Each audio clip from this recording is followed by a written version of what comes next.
probably do. So. Hey, well, talking about your interactions with the Las Vegas Raiders, what would it mean to you to get to play for Coach Kelly? It'd be awesome, man. And seeing that, that move from Coach Kelly, I'm so happy for him. And he's one of the best coaches I've had, man, and one of my favorite people I've been around. And we've stayed in contact, and I hope it'd be amazing to get the opportunity to play for him again. Really, anyone.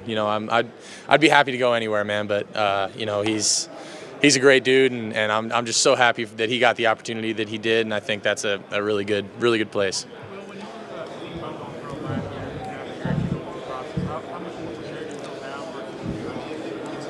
Yeah, I feel a ton more prepared, for sure. Like, without a doubt, I am. This year at Ohio State, I wanted it to be a step up, and I talked about the two things that I was looking for in a school were developing as a prospect and developing my draft stock and competing for a national championship. One of those boxes checked, and now going into this process, like the things that we went through this year, what I learned going into a new locker room, having to win over a locker room, like all those different things really truly taught me so much, and I feel really well prepared. I think my consistency definitely improved. Being able to, up my completion percentage from 59 or whatever it was in my career at K-State to, 73 this year. I think, I was more accurate. I think I was able to show more arm strength.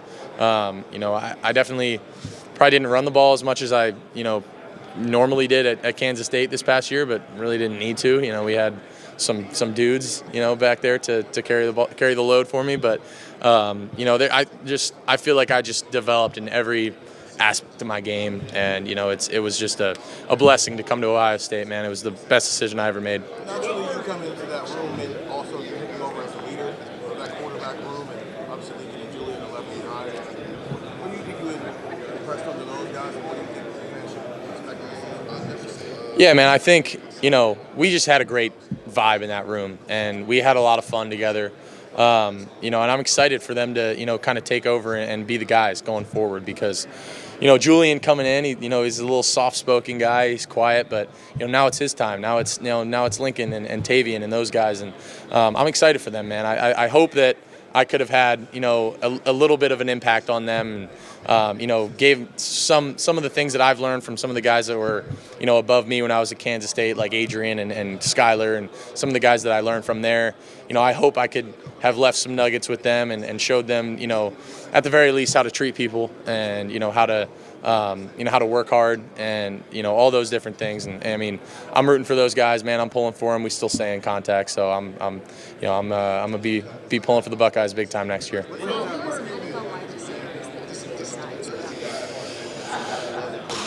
Shoot, I mean, they're all unbelievable. I of course, being the Ohio State guy, I'd love to throw to like Garrett and Chris and JSN and Marv.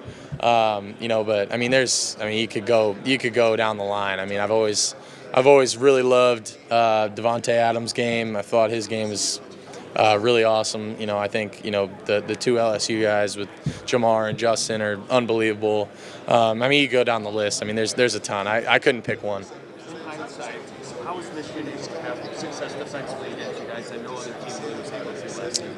I don't know, man. It was they were a stout front, and they did a good job up front. But we're here to talk about the draft and the combine. Well, in terms of the top three quarterbacks that you really like to watch, who would you say those are? It's a good question. I got to say Patrick Mahomes, because he's a dog. Josh Allen. I love watching Josh. I think he's obviously deserving of the MVP award, and did a great job. But I think that third guy, I'd probably have to say Lamar. I just love watching Lamar play. He's developed a lot as a quarterback, and I think a lot of people were saying he was just a running back coming into it, man. But like, he truly has turned into an elite thrower, and I think that's a cool part. And those three guys, I love watching those three guys. Yeah, man. What are some lessons you think you took from the playoff run that you can then translate into your time in the NFL? Man, shoot, what didn't I learn, man? I learned a lot from this past year. But you're never out of it, man. And it felt like the world was caving in on us after that last game of the year, and a lot of people wanted to say that, but we still had to cling to hope that that we could still win a national championship, and we did that. We banded together and said, no matter what, no matter how hard this feels right now, no matter what adversity we go through, we got to stick together. And I think the power of team and the power of God and the power of belief, man, was shown throughout that whole playoff run, and we were able to really just impose our will on some teams. How much momentum did you build for yourself for the playoff run to kind of help your stock? Yeah, I think that was huge for me. A lot of people were telling me, different things about where my draft stock was after the year, and wasn't really sure going into the playoffs. But they said, hey, you could really help yourself out if you have a strong showing in the playoffs. So, I said, all right, deal. Let's see how this thing goes, and try and put my best foot forward. And I think, the thing that is important about that is, I played my best ball when the lights were the brightest, and I think I proved to people that, I am best when the pressure's on. And when the playoffs came along, I think that was one of the best things, and I was able to really just let it rip, man. And I was just being confident. I was throwing the deep ball well. I was being accurate. I mean, being able to go 13 for 13 to start the national championship was one of the better starts I've had to a game. So I think I learned a lot, and I was able to push myself and able to show teams that hopefully I can be that face of the franchise, and I can be a starting quarterback in the NFL for a long time. What do you get from Jake Heath? What do you get from Jake Heath working with him? Jake's a great guy, man. I love working with Jake, and he's helped me a lot, man, on and off the field. And he's a great man, unbelievable man of faith, and I love that dude, man. And whether he taught me nothing, on the field, he's just been a great impact on my life, and he's taught me a lot. He's helped me a ton, trying to get more velocity on my ball, and I think he's done a great job for me. Just getting ready, man. Getting turned up. A lot of talk about the top two quarterbacks in this class. I feel like there's an opportunity for you to maybe get to that three spot, make that play. What's it like to kind of have that opportunity to make some ground here? Yeah, I mean, I think there's unbelievable quarterback talent in this whole draft class. I'm not going to talk about anybody else, man, but I believe in myself, and I think I can be that guy for a team, and I truly believe that. I think I showed it as the season went on this year.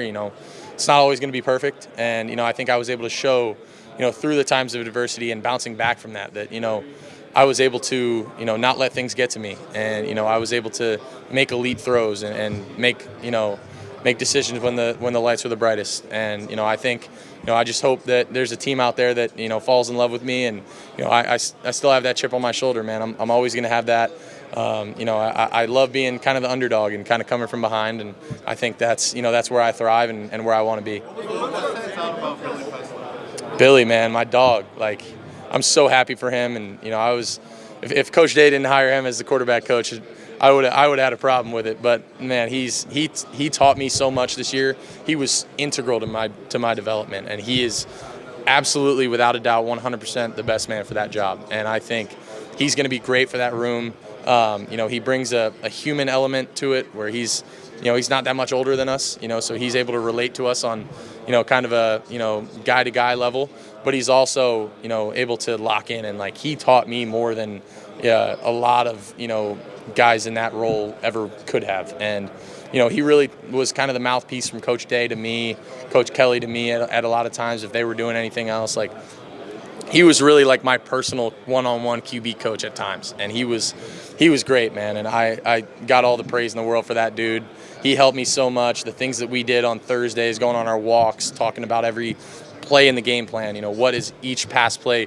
What's it best against? What's it good against? What we have to manage it against? I felt so prepared going into every single game, and a big part of that was because of Billy. What's it like playing in Chip Kelly's offense last year, and you like to do it at the next level now?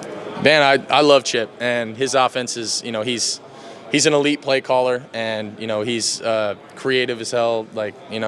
All the things that we were doing, he's elite, man, and a great guy. And I cherish our relationship, man. And I would I would love the opportunity to play for him again. But obviously things have to fall into place. We'll see. Obviously I would be happy to go anywhere, but if I got the chance to play for him, I would love that. Julian's one of the most accurate quarterbacks I've been around, and the ball just looks so pretty coming out of his hand. Like, it spins like prettier than I've seen a lot of balls come out of quarterbacks' hands, and he's got a real chance to be elite, man. I'm excited for him. He definitely is stepping into that leadership position, and I'm excited for him to take on that new role. And he was a little soft-spoken at first, but now, like, this is his sophomore year, man. I'm excited for him to take that step, really be that leader for the team. And I mean, the talent is there, man, and he's put on some weight. He's done good things, and I think I'm just excited for him. Well, you know, traits are just something that's natural. Like, it seems like it was a natural thing for you to go in there and kind of develop yourself as a leader. Is that something that's natural, or is that something that was learned? I think it's a little bit of both, man. That's a really good question. I think some of that is innately in you, and I think me personally, I'm an outgoing guy. I like to keep things light, crack jokes, whatever.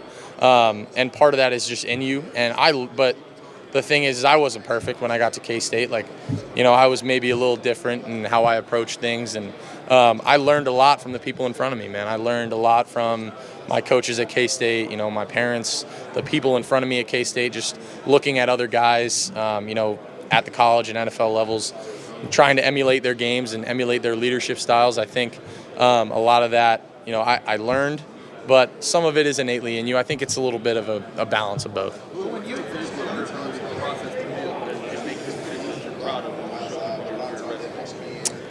I think you could look at a lot of different things. You turn on the film, and I think I could talk through pretty much any play. You want to bring up a play, I'll tell you, why I did what I did, what the read was, what the play call was, what the protection was. I know pretty much all that stuff. I mean, like looking out there in the national championship game, like on that first touchdown. I mean, we went, and did the little ghost motion with JJ, and we had the Y come in motion before the play. A lot of people don't even notice that. He came in motion to kind of give a man zone indicator. I could tell they were communicating. They were in man. And, I knew that if I got my eyes back on that guy that was man on Jeremiah and found him where he was at, then the answers to the test were right there. And obviously he was like on the other side of the field because he thought he was running around. I don't blame him. He had to beat him over the top. But, there's examples of that everywhere. I think that's one of the best parts of my game. I believe I'm an elite processor. I can recall things like nothing. Well, the team meeting after the game, what does it say about Ryan Day to sit there, close the doors, and let you guys hash it out? Yeah, man, he's a player's coach, and a lot of that was, it was him, but it was also us. And it was, the leaders and the group of guys in the locker room that were able to kind of sit down and say, man, like, we still have something to play for. And, we had a leadership meeting before we even had that players meeting, and we kind of got together and we were like, how are we going to attack this? And I think, the quality of people in that room is a big reason why we did what we did. And, there could have been a tough reaction to that. I mean, people were called out. People were, we hashed things out, man. It was the best thing for us because we have mature people in that room that were able to take criticism, to give it out, and to understand what we needed to do to go on that run and win a national championship, and we did what we had to do. Last one. You were in the scout team, when you were throwing into the scout team, what did Jalen and Wayne do that maybe gave you some challenges? It seems like there's somebody that people are talking about. Jalen's a dude, man. He's my 18 partner, man, and I honestly didn't go against him much on the scout team. He was on the second team most of the year, but we would go against him, in fall camp and stuff, and he's instinctive, man. And when you're a safety, you kind of have to be a ball hawk a little bit. He had great ball skills. I remember him going and picking a ball off on like the other side of the field when he was on the other hash. I was like, man, I thought I could get away with that throw. Like, he's a true freshman, and he's going to be special, man. He flies around, he likes to hit stuff, and he's an instinctive and a ball hawk for sure. All right, thanks, Will. Thank you guys, appreciate it. Go Bucks.